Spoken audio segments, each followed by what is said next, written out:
और एक wing commander न्योमिका, इन दोनों बहादुर योद्धाओं ने मिलिट्री ऑपरेशंस की जानकारी दी, पूरे देश को दी।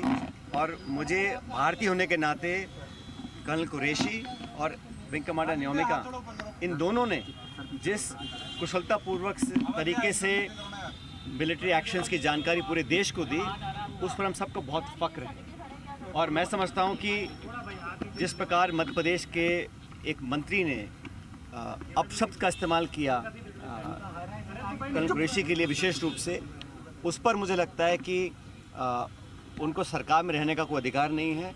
और भाजपा का जो शीर्ष नेतृत्व है, उनको माफ़ी मांगनी चाहिए कि हमारे वीर कर्नल कुरैशी, जिनकी तीसरी पीढ़ी फौज में काम कर रही है, उनके प्रति जो अनादर उन्होंने दिखाया है वो बिल्कुल अस्वीकार्य है और माफ़ी मांगनी चाहिए।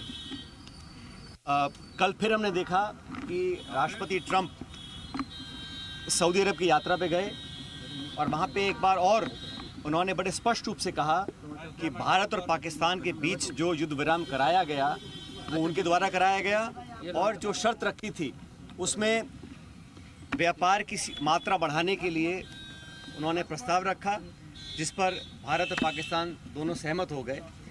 बार बार अमेरिका के राष्ट्रपति जो ये बयान दे रहे हैं, उसका अभी स्पष्ट, सटीक और उच्च स्तरीय लेवल पर कोई खंडन नहीं किया गया है। एक बात और हमने देखी कि जितनी बार भी सोशल मीडिया पर राष्ट्रपति ट्रंप ने अपना पक्ष रखा है इस पूरे मुद्दे को लेकर, उन्होंने एक बार भी आतंकवादी शब्द का इस्तेमाल नहीं किया, उन्होंने टेररिज्म का इस्तेमाल नहीं किया, उन्होंने कहीं भी पाकिस्तान द्वारा दशकों से नामी गिरामी विश्व प्रसिद्ध आतंकवादियों को जो पनाह दी है और जो भारत में लगातार मुंबई से लेकर पुलवामा और पहलगाम में जो आतंकवादी हमले हुए हैं, उस पर पाकिस्तान का जो प्रूवन ट्रैक रिकॉर्ड है, उस पर एक शब्द नहीं कहा। और आश्चर्यजनक बात यह है, मोस्ट सरप्राइजिंगली, वो कश्मीर को बीच में लेकर आ गए। हमारे 26 निहत्थे सैलानियों को मौत के घाट उतारा गया, भारत पर आक्रमण बोला गया। बजाय इसके कि उसकी चर्चा वो करें, उन्होंने बेवजह कश्मीर मसले को हवा देने का काम किया। जो मसला बहुत पहले सेटल हो चुका, कश्मीर का मुद्दा द्विपक्षीय है, उसका अंतर्राष्ट्रीयकरण करना ये पाकिस्तान चाहता है। लेकिन हमने स्पष्ट कह रखा है, और आप सबको याद होगा 1994 में कांग्रेस की सरकार में संसद में सर्वसम्मति से एक प्रस्ताव पारित हुआ था कि पाक अधिकृत कश्मीर वो भारत का अभिन्न हिस्सा है। आज भी जम्मू कश्मीर की विधानसभा में पीओके की जो विधानसभाएं जो खाली हैं, वो सीटें आज भी खाली पड़ी हैं। और 1994 में जो हमने प्रण लिया था, भारत ने लिया था, किसी एक दल ने नहीं लिया था, संसद ने लिया था। आज समय आ गया कि एक बार दोबारा विशेष सत्र बुलाया जाए, जो कुछ अब तक घटा उस पर एक चर्चा हो। और मैं तो मानता हूं कि 1994 का जो प्रस्ताव था कि पीओके को हमें वापस लेना है, उसको दोबारा पारित किया जाए, क्योंकि लगातार ऐसी संभावनाएं बढ़ रही हैं कि कश्मीर को इंटरनेशनलाइज किया जा रहा है। और ये अमेरिका बोल रहा है कि हिंदुस्तान पाकिस्तान की कहीं हम एक न्यूट्रल साइड में मीटिंग करवाएंगे, तो ये मीडिएशन, थर्ड पार्टी इन्वॉल्वमेंट, ये भारत की दशकों पुरानी जो स्टेटेड पॉलिसी है उसके विपरीत जाता है। इसलिए 1994 के जो हमने प्रस्ताव पारित किया था, उसको दोबारा पारित करने का समय आ गया, ताकि पूरा विश्व देख सके कि पीओके के मुद्दे पर, आतंकवाद के मुद्दे पर, आतंकवाद को जड़ से ख़त्म करने के मुद्दे पर पूरा भारत एक है। वर्तमान सरकार को अप्रत्याशित समर्थन कांग्रेस ने दिया, विपक्ष ने दिया, और 140 करोड़ लोग आतंकवाद को जड़ से ख़त्म करने के लिए संकल्पित हैं। इसमें कोई किसी को डाउट नहीं होना चाहिए। लेकिन दुर्भाग्यवश जो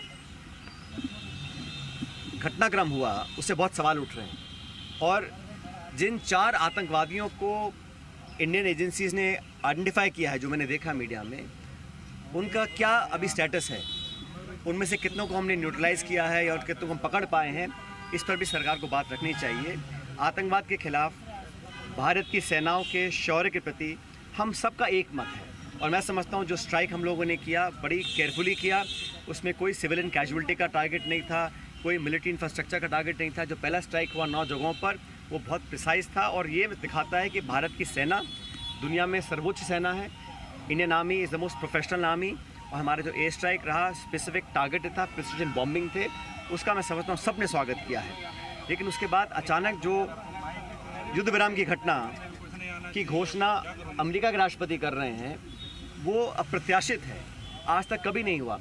और प्रधानमंत्री जी ने स्टेटमेंट दिया, अच्छी बातें बोली और मैं उम्मीद करता हूँ कि सारी बातें सच हों, लेकिन उन्होंने अभी तक इस पर स्पष्टीकरण नहीं दिया कि जो सीज़ फायर हुआ वो इंक्रीज ट्रेड वॉल्यूम्स के को दिखाकर किया गया, कश्मीर में मध्यस्थता को स्वीकार कर किया गया। ये ठीक है, विदेश मंत्रालय के प्रवक्ता बोल रहे हैं कि हमारी पॉलिसी में कोई चेंज नहीं है, लेकिन जो परसेप्शन दुनिया में बना है उसका भी हम लोगों को ध्यान रखना पड़ेगा।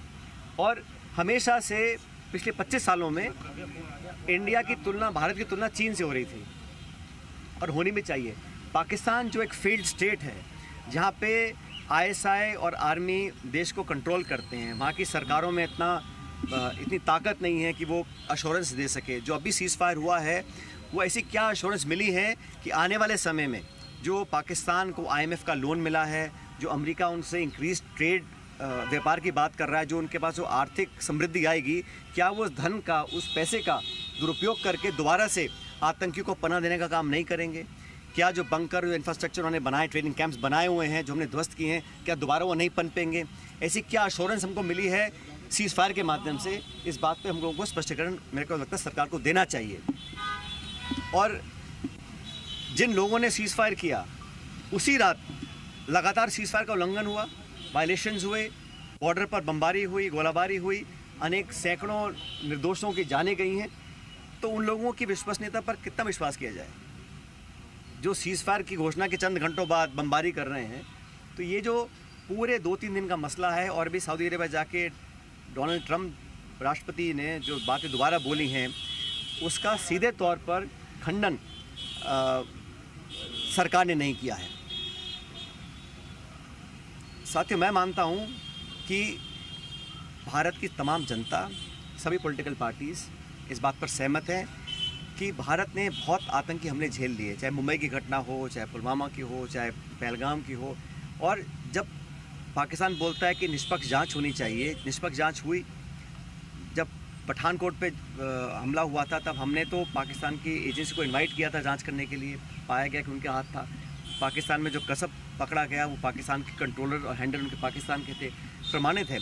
मुझे लगता है कि विश्व स्तर पर भी हमको प्रमाण देने चाहिए ताकि पाकिस्तान को FATA की लिस्ट में दोबारा डाला जाए। और जो टेरर फंडिंग है, अगर उनके सारे दरवाजे खोल देंगे पैसा एकत्र करने के लिए, तो वहाँ की जो सेना है, वहाँ की जो ISI है, वो संसाधन का दुरुपयोग करेगी, ऐसा मैं मानता हूँ। लेकिन अगर कोई विश्वास करने लायक बात की गई है तो उसको सरकार को बताना चाहिए। अभी हम सब चाहते हैं कि भविष्य के लिए, अभी कहा गया है कि ऑपरेशन सिंदूर अभी ऑनगोइंग है, और मैं पूरा भरोसा करता हूँ हमारी वायुसेना पर, हमारी थल सेना पर। जो भी निर्णय वो लेते हैं, जो भी कार्रवाई वो करते हैं, उसमें पूरा समर्थन उनको है। हमारे जो सैनिक हैं, उनका शौर्य, उनका बलिदान, उनकी वीरता, उसका कोई सानी नहीं है। और पूरा भारतवर्ष हमारे फ़ौज के साथ खड़ा है, खड़ा रहेगा।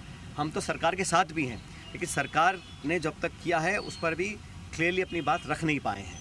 और जो ट्रंप साहब बार बार बोले जा रहे हैं और रुक नहीं रहे हैं, उन्होंने पहले कहा कि मैंने सीज़ फायर करवा दिया, अब कल वो बोल रहे हैं कि मैंने इनको व्यापार का लालच देकर दोनों को समझा दिया, भारत पाकिस्तान को। तो भारत की तुलना जो पाकिस्तान से हो रही है वो कतई बिल्कुल ठीक नहीं है, क्योंकि कोई तुलना नहीं हो सकती। हम एक शांति प्रिय, लोकतांत्रिक, विकासशील, प्रगतिशील नौजवान देश हैं, जहाँ हम लोगों ने अमेरिका के साथ संधि करी और इंडो-US न्यूक्लियर डील के बाद हम लोग एक डी फैक्टो न्यूक्लियर स्टेट बने। पाकिस्तान जिसने NPT पे साइन किया है, नॉन प्रोलिफरेशन ट्रीटी, उसके बाद AQ खान और बाकी सब लोगों के माध्यम से उल्लंघन कई बार किया गया है। तो जो तुलना हो रही है आज, वो दोबारा से इंडिया पाकिस्तान की हो रही है। तो the attempt to hyphenate India and Pakistan is not a welcome step. We have always been competing economically, militarily with China. Now the attempts have been to rehyphenate India and Pakistan, which I don't think is appropriate. We must strongly come out and stop that from happening, and we must mobilize the international community to make sure that Pakistan eradicates terrorism from its roots. There has to be solid assurance for the future that India will not fall victim to any other terror plots that Pakistan has been doing for the last 25 years. And I don't think the people in charge of Pakistan today are in a position to give that commitment. If so, then we must hear directly as to what are the assurances that have been given. when the ceasefire was announced. Pilot Sahab, there is an attempt to convey that आप भैया शांत बैठ जाओ नीचे.